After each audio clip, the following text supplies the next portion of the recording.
Welcome back to Imola for Group 3. And as you can see, we're joined now by Kimi Raikkonen and Nikita Mazepin. Welcome, guys. Good to see you both.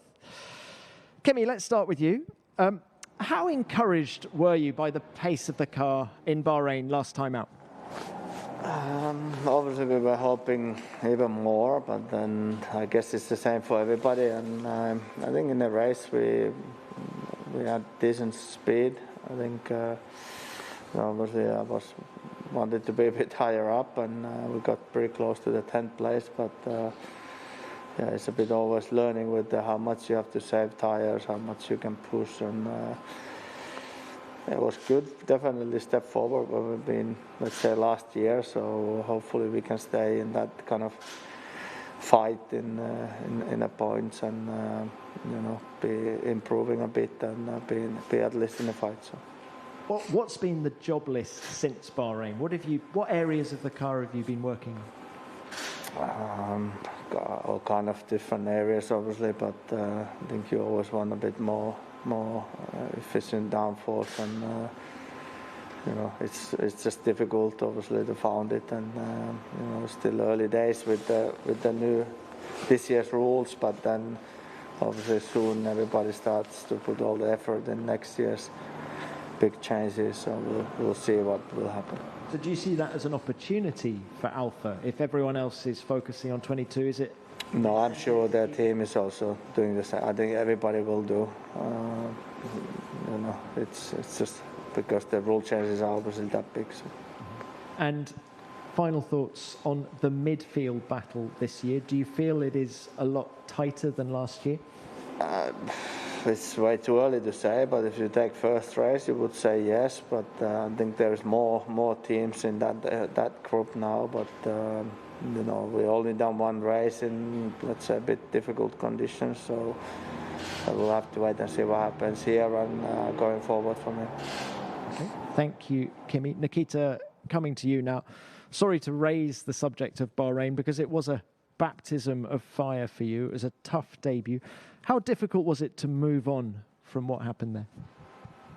I would say rather easy to move on. I think when, as a racing driver, you have difficult days, it's good to put it behind you because you can only learn and take so much knowledge from a bad experience, which normally is very informative for me personally. But, dwelling on the past is not good to improve. So learning and analyzing was important, but that was done sort of a week ago. Now the eyes are on the next race weekend and transferring this knowledge that was taken from me in my first race. What have you learned about the car after Bahrain? How tricky is it to drive? I wouldn't say the car is very tricky to drive in general. I had a very good time with the car and the team in testing, but I would just say that pushing 101% when the wind is that high and the wind is changing around all the time, that's something that I definitely didn't expect and was not ready for it in any way. But I've had a pretty tough learning curve in that aspect, so it won't happen again. Well, let's push it forward to this weekend at Imola. How excited are you to be back here, first time in a Formula One car? And what are your goals this weekend? It's pretty surreal, to take so much time out of being in Imola and then back in something that I've dreamed of. I think this is going to be a challenging circuit. Obviously, it's a very busy one.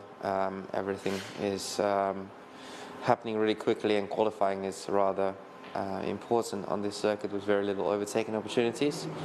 So, I've never driven the cars that are as fast as F1 on this circuit. So first I need to get my feet around, and then let's see. Okay, thank you. Now, as was the case in Bahrain last time out, we had a fan question for you, and this one is from Matteo. Hi guys, welcome back to Autodromo in Sedino Ferrari. I'm Matteo, a big fan of F1 race. I have a question for you. What kind of diet you follow to be a F1 pilot? What do you eat before a race? All the best. So there you go, guys. What kind of diet do you follow as a Formula One driver, and what do you eat before a race? Who's going to start? Experience can answer. Usually I eat some fish. So I think some fish and rice, more or less. I don't really have a diet that I follow. I can eat pretty much what I want, but over the years, obviously, you become to like something more than others, and end up then eating the kind of things that are, first of all, good for you, but also that you like. Nikita? Yeah, I try not to do anything extraordinary before the race. Obviously, it being a cardio activity, you fuel up with some carbohydrates, but something similar on a training day. So that would normally be a source of protein plus carbohydrates and a bit of vegetables. And with the weight limit of the cars going up this year by 6 kilos, has that allowed you guys to be a little bit freer with the diet? It's the same rule for drivers last year. It's 80 kilos driver plus the seat. So, obviously it depends what is size, but I guess it made when was it, 2 years last year or a year before? That is more easier for everybody, or more even for everybody. So it's a bit more relaxed now. All right. Thanks, guys, and thanks to Matteo for that question. Let's go next to a video question. This one's submitted by Matthias Brunner, please. Matthias Brunner, speedweek.com. Kimi, you said in the press conference before the Bahrain Grand Prix that Mick Schumacher, quote, reminds me a lot of his dad, end of quote. I'd like you to elaborate on this a little bit and to say what exactly reminds you in Mick of Michael. A lot of things, obviously, but I don't really see why we should talk about it. I mean, it reminds me a lot of his dad, and simple as that. And I don't think there's anything else to talk about it. Okay, let's go to the video conference then, and to Ed Straw, please, from The Race. Yeah, question for Kimi, please. George Russell has suggested that maybe the gap between Alfa Romeo and Williams was stretched a bit because of the conditions in Bahrain, but the Alfa did look to be the stronger car. So do you think that could change and you could have some more trouble from Williams, or do you think there's a reasonable chance you should continue to have a pace advantage over them to not have to worry about them in the race quite as much as perhaps you had to last year?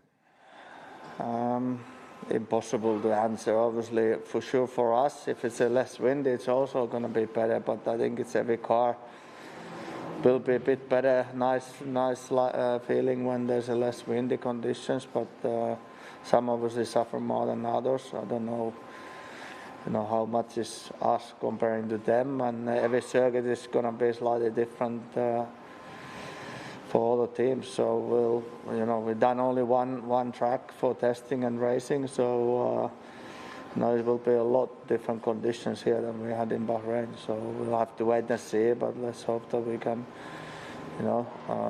stay ahead and keep improving and be kind of at least in the positions that we were in the first race. Thank you. We'll go next, please, to Dieter Renkin, Racing Lines.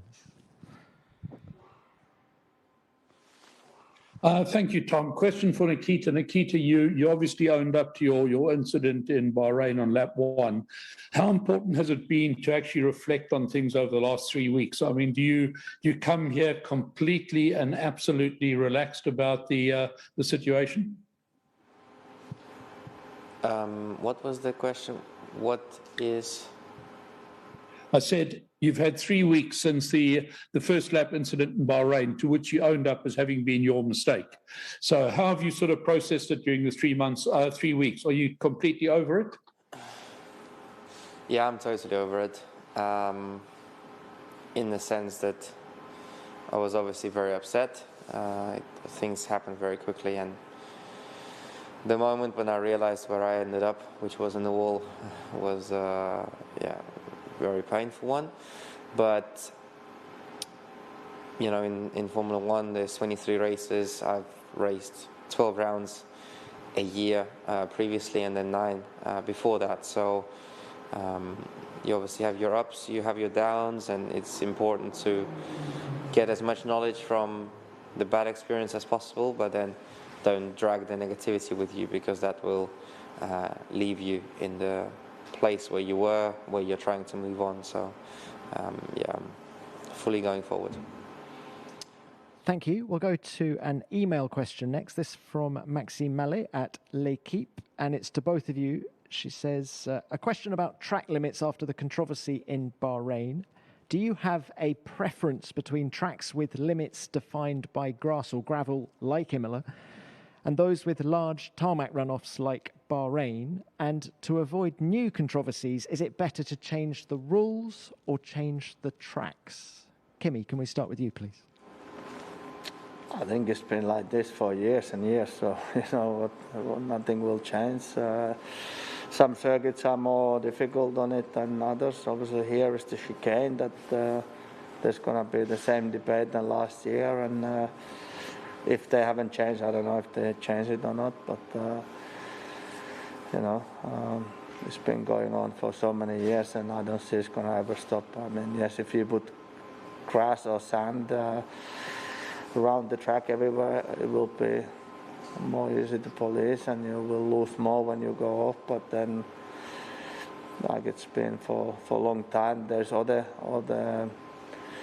you know, cars and bikes are using the tracks, and obviously bikes want some different runoff areas than us, and it's, you know, it needs to fit for everybody. Otherwise, it's makes no sense for the track. So I think the rules were very clear, what we can do, what not in the last weekend or last race, and you know, I don't think there was anything that we couldn't understand. Yeah, there was a big stories afterwards, but you know, we all knew what we can do, what not.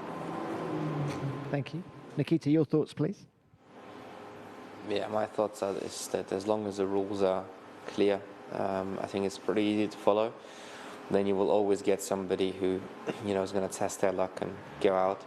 I think in that case it's very important that the stewards do police the track limits and make sure that they're followed, and if they're not followed, the team is warned.